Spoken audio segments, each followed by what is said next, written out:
Hey guys, this is Preeti and welcome back to your channel Short World.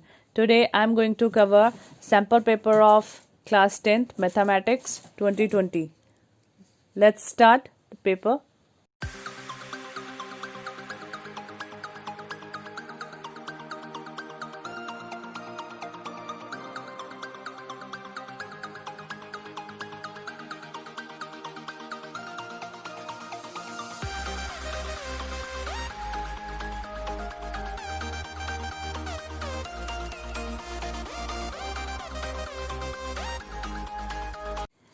हम कर रहे हैं maths class 10th का sample paper 2020 section part 1।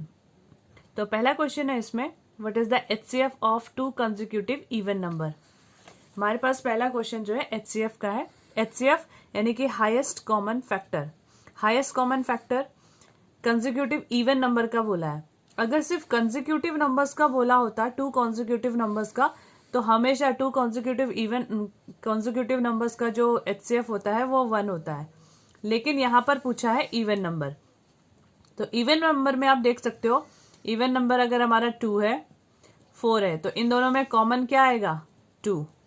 इसी तरीके से 4 और 6 है, फिर भी इसमें कॉमन क्या आएगा? 2। तो किसी भी इवन नंबर का जो HCF होगा वो 2 होगा। तो पहले का आंसर है हमारा 2। सेकेंड क्वेश्चन है, if the sum of the zeros of the polynomial px equal to kx square plus 2x plus 3k is equal to their product, then find two value of k। तो k की values find out करनी है। यहाँ पर हमारे पास जो equation है वो ये है,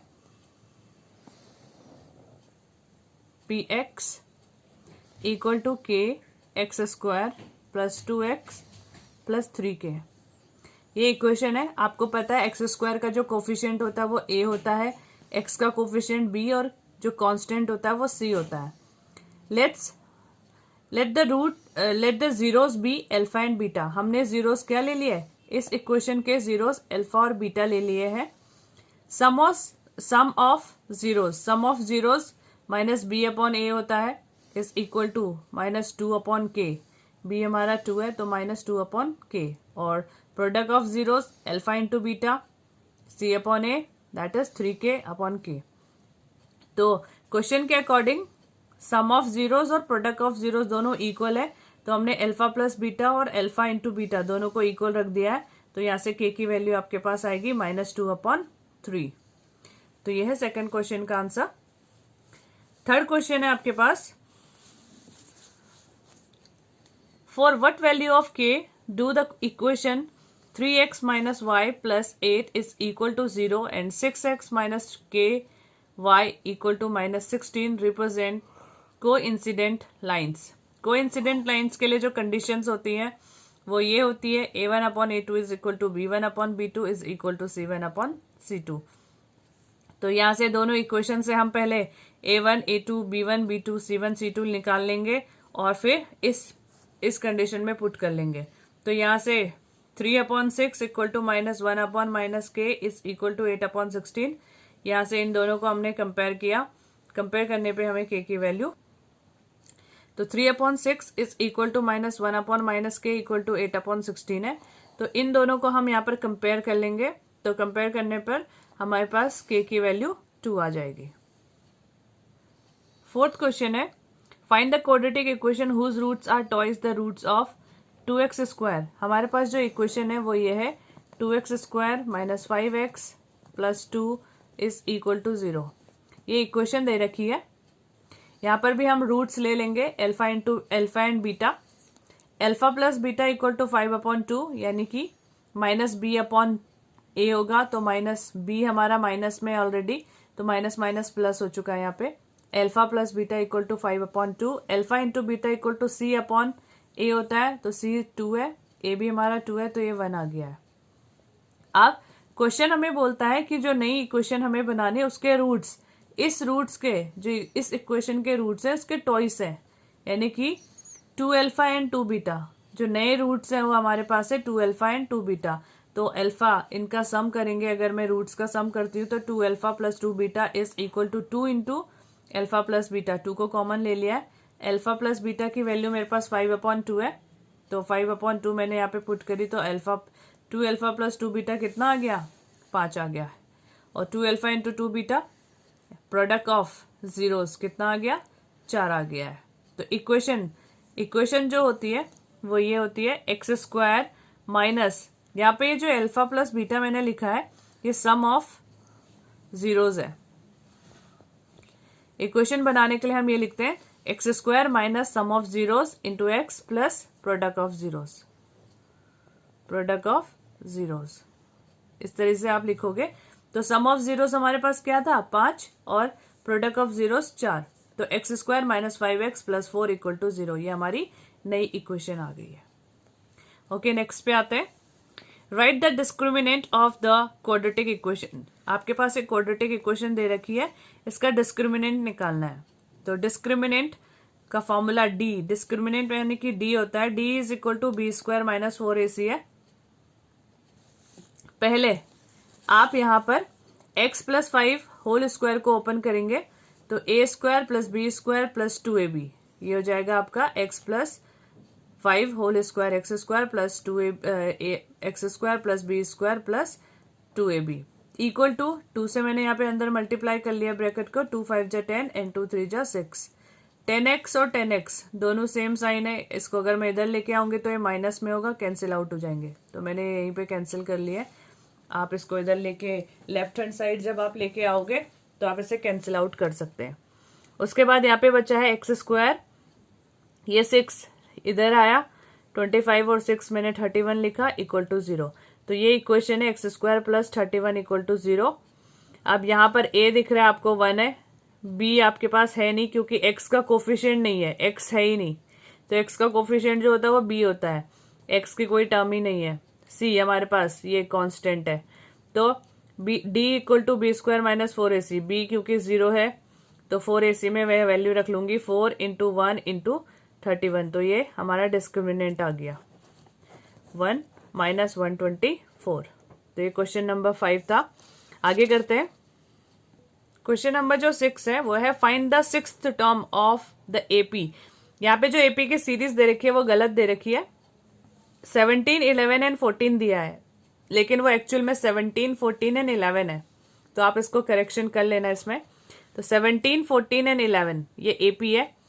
डी हमें एपी आपको पता है कि क्या होती है, ऐसी सीरीज जिनमें ये जो नंबर्स दे रखे हैं इनका जो डिफरेंस होता है वो इक्वल होना चाहिए, यानी कि इनके बीच का जो डिफरेंस है 14 माइनस 17, 11 माइनस 17 ये इक्वल होना चाहिए, 11 माइनस 14 इक्वल होना चाहिए।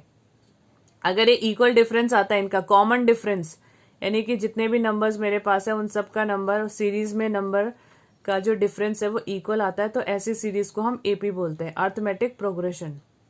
तो यहाँ पर मैं 14 माइनस 17 करती हूँ तो डी की आ जाएगी मेरे पास -3। ए जो फर्स्ट टर्म होती है वो ए होता है, तो ए इक्वल टू 17 है। हमें ए एन निकालना है, यानी 6th टर्म निकालनी है, तो एन हमारा 6 हो गया। ए एन का फॉर्मूला होता है टर्म निकालने का formula a plus n minus 1 into d. तो ए हमारा 17 है, एन मेरा 6 है, डी -3 है। इस इक्वेशन में हम इस फॉर्मूले में हम पुट करेंगे सारी वैल्यूज, ए एन मेरे पास आ गया 2। तो ये था आपका 6th क्वेश्चन। क्वेश्चन नंबर 7 भी आपका एपी का है। क्वेश्चन नंबर 7 बोलता है x minus 2, 4x minus 1, 5x plus 2 are in AP, find x की वैल्यू फाइंड करनी है। तो जैसे कि मैंने आपको बोला कि ये देखो यहाँ पे क्वेश्चन जो है वो ये इस तरीके का है, x माइनस 2, 4x माइनस 1 और 5x प्लस 2। तो ये सेकेंड जो टर्म है, सेकेंड टर्म से फर्स्ट को माइनस करेंगे, थर्ड टर्म से सेकेंड को माइनस करेंगे, तो दोनों की वैल्यू कॉमन डिफरेंस जो है वो दोनों का इक्वल होना चाहिए। तो मैंने करा 4x minus 1 minus x minus था 2, क्योंकि माइनस और माइनस दोनों मिलकर प्लस हो जाएंगे, तो यहाँ पे प्लस आ गया है। इसी तरह से 5x plus 2 minus 4x plus 1, इसको सॉल्व करेंगे तो यहाँ पे आपके पास x की वैल्यू आ गई, x equal to 1। Next question है, नेक्स्ट क्वेश्चन जो है वो आपका है a cone, a hemisphere and a cylinder stand on a equal basis and have the same height, find the ratio of their volume. आपके पास एक कोन है, एक सिलेंडर है और एक हेमिस्फीयर है। ये आपका कोन है, ये आपका सिलेंडर है और ये आपका हेमिस्फीयर है। तीनों का बेस सेम है, हाइट सेम है, तो यानी कि इसका बेस यहाँ पर ये आर है, इसका भी आर हो जाएगा, इसकी ये हाइट है और इसकी ये आर रेडियस और ये हाइट। तो हाइट और रेडियस हेमिस्फीयर की दोनों के सेम है, तो यानी कि इसकी हाइट आर है तो इसकी भी हाइट आर होगी, इसकी भी हाइट आर होगी। R is equal to H. Volume of cone 1/3 pi R square H, volume of cylinder pi R square H, volume of hemisphere 2/3 pi R cube. तो R cube को मैंने break कर दिया, R square और into R लिखेंगे तो are की जगह मैंने एच लिख लिया। तो तीनों की ये हमारे पास वॉल्यूम आ गया है। तीनों के वॉल्यूम को कंपेयर कर लिया, रेशियो निकाल लिया। पाई से पाई कैंसिल हो चुका है, आर स्क्वायर से आर स्क्वायर कैंसिल, एच से एच कैंसिल, बचा हमारे पास 1/3 1 2/3। तो इसका रेशियो निकाल लूंगी। तो देखो इस तरह से जो फ्रैक्शन होती है, फ्रैक्शन का रेशियो कैसे निकालते हैं, जो डिनोमिनेटर में नंबर है, यहाँ पर तो सेम नंबर है, तो सेम नंबर से ही ऊपर मल्टीप्लाई कर लो। इसको नंबर से मल्टीप्लाई करूंगी, इसको 3 से मल्टीप्लाई करेंगे तो 3 से 3 कैंसिल हो जाएगा। इसको 3 से मल्टीप्लाई करूंगी, इसको 3 से मल्टीप्लाई करूंगी तो 3 से 3, तो ये आ गया 1, यहाँ पे आएगा 3 और यहाँ पे आएगा 2, तो ये आ गया 1:3:2। अब एक बार चेक कर लेना कि इन्होंने जो क्वेश्चन में पूछा है वो किसके अकॉर्डिंग पूछा है। यहाँ पर मैंने जो निकाला वो कोन का, सिलेंडर का और हेमिस्फीयर का निकाला, लेकिन उसमें पूछा है कोन, हेमिस्फीयर और सिलेंडर। तो कोन का क्या था, पहला वाला कोन है 1/3, तो इसका 1 आया था, 1 लिख लिया। दूसरा वाला हेमिस्फीयर, हेमिस्फीयर का 2 था तो 2 लिख लिया, और कोन ये सिलेंडर लास्ट में 3, तो 1:2:3 ये आपका राइट आंसर है। ओके, क्वेश्चन नंबर 9 आपका एपी का है। यहाँ पर भी कॉमन डिफरेंस निकालना है। तो 1/p, 1 - p/p एंड 1 - 2p/p, ये तीन डिजिट आपके पास दे रखी है, यानी कि a1 a2 a3। तो फॉर्मूला हमारे पास मैंने पहले ही बताया था, a2 - a1 is equal to a3 - a2। ये कॉमन डिफरेंस, क्योंकि कॉमन डिफरेंस है, इक्वल होना चाहिए हर जगह। तो यहाँ से हम इसमें से इसको माइनस कर लेंगे और इसमें से इसको माइनस करेंगे तो हमारे पास दोनों वैल्यू सेम आएगी। वैसे तो इसमें से सेकंड टर्म में से a2 में से a1 को माइनस करने पे ही मेरे पास d आ जाएगा, बट फिर भी आप चेक करने के लिए दोनों को कर सकते हो। तो आपके पास आ गया d की वैल्यू -1। क्वेश्चन नंबर 10 आपको गूगल पे कहीं पे भी मिल जाएगा, तो मैंने किया नहीं है। Write the statement of fundamental theorem of arithmetic, ये छोड़ दिया है। नेक्स्ट है 11th, write down the formula showing relationship between 3 measures of central tendency. ये आपके पास फॉर्मूला आएगा, सिंपल सा formula, 2 mean equal to 3 median minus mode. तो ये आपने लिख लेना है, 2 mean equal to 3 median minus mode. उसके बाद 12th क्वेश्चन है, in a triangle ABC DE parallel to BC and AD की वैल्यू दे रखी, DB की वैल्यू, AE की, CE की वैल्यू दे रखी है और आपको X निकालना है।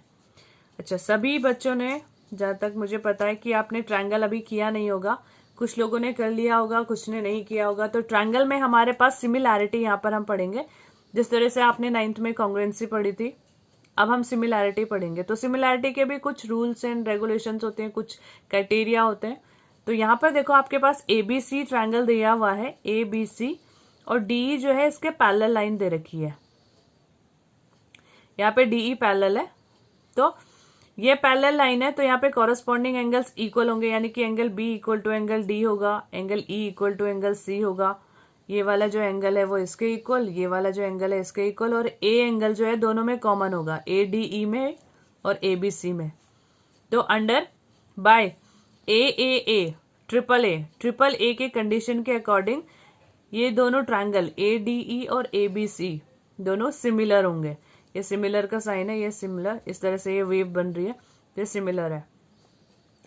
ADE सिमिलर टू ABC, ठीक है।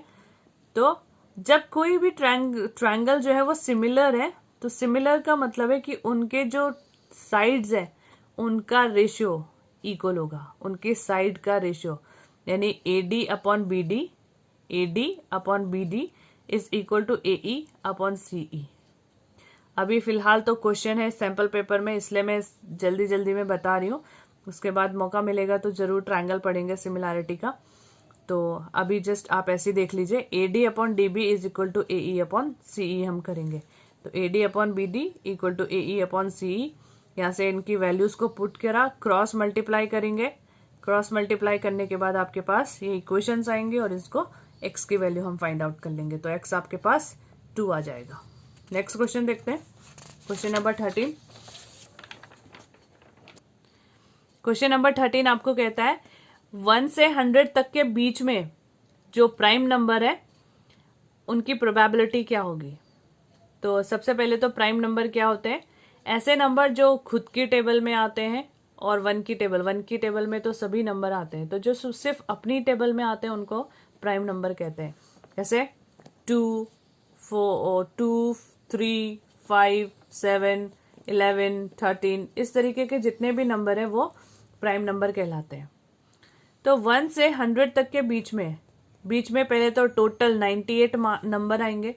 98 नंबर आए और प्राइम नंबर इनके बीच में 25 होंगे। आप काउंट कर लेना, इनके बीच में 25 प्राइम नंबर है। तो इनकी प्रोबेबिलिटी क्या होगी, probability of getting a prime number, favourable condition क्या है 25, टोटल कंडीशन क्या है 98, तो 25 अपॉन 98।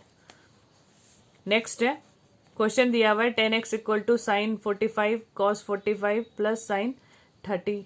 तो इनकी बस वैल्यू पुट कर देंगे। Sign 45 1/√2, cos 45 1/√2, sign 30 1/2। √2 मल्टीप्लाई होगा तो 2 बनाएगा, 1/2, हाफ और हाफ मिलकर 1। 10x में 1 किसकी वैल्यू होती है, 10 45 की, 10 और 10 कंपैरिजन कर लेंगे तो x की वैल्यू आ गई हमारे पास 45। 15th क्वेश्चन है पॉसिबल आउटकम्स।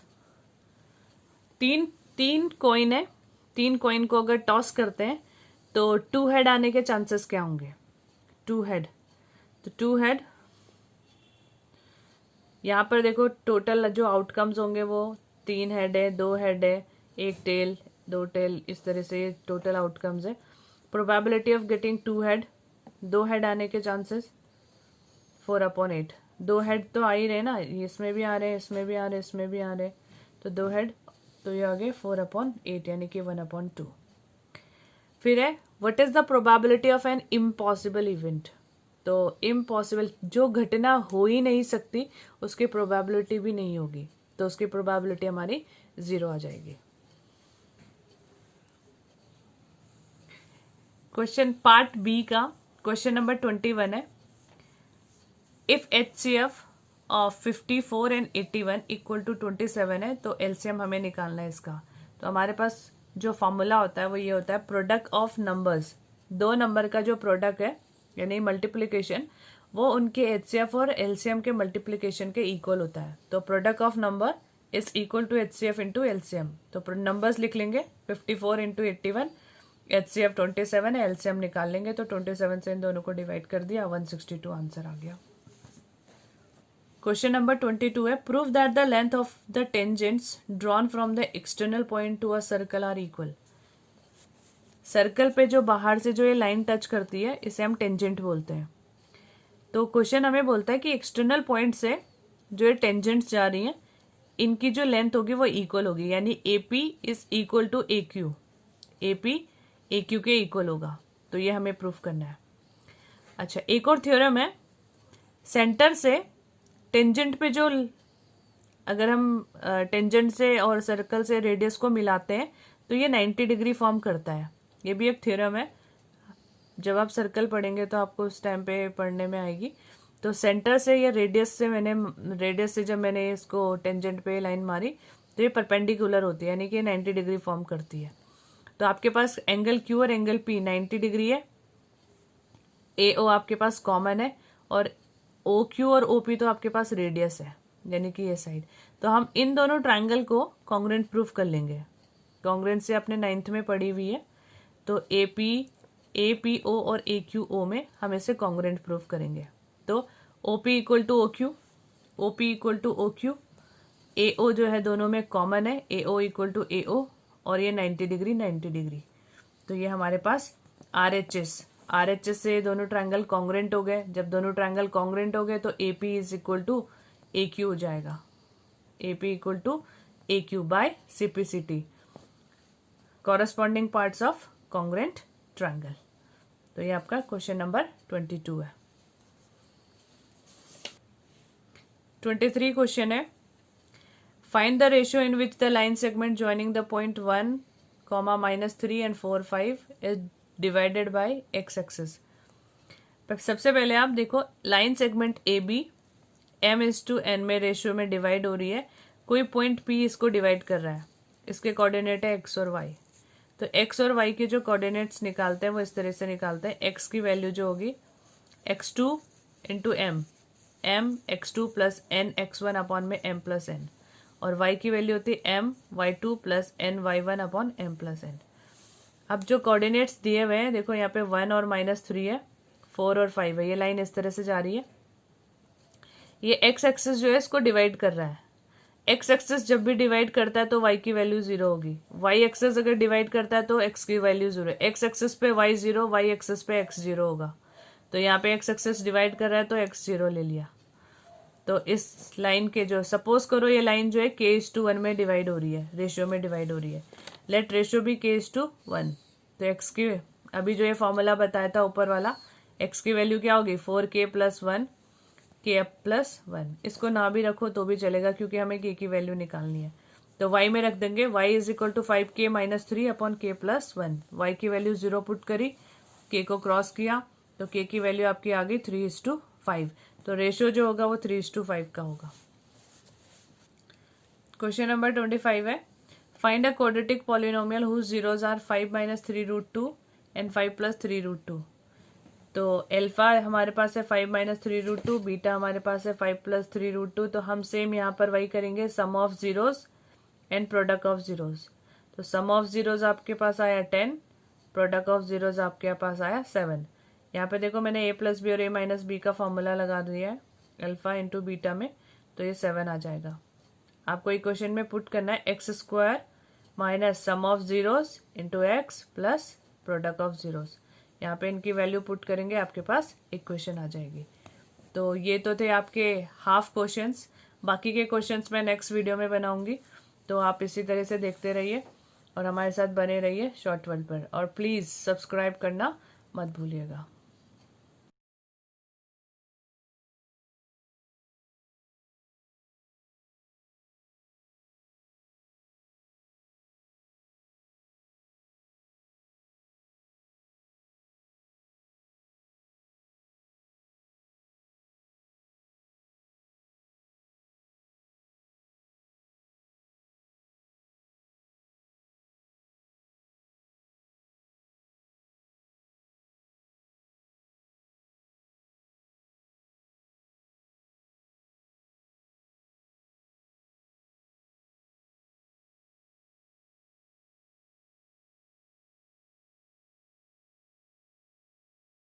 तो ये था आपका सैम्पल पेपर क्लास 10th का मैथ्स का।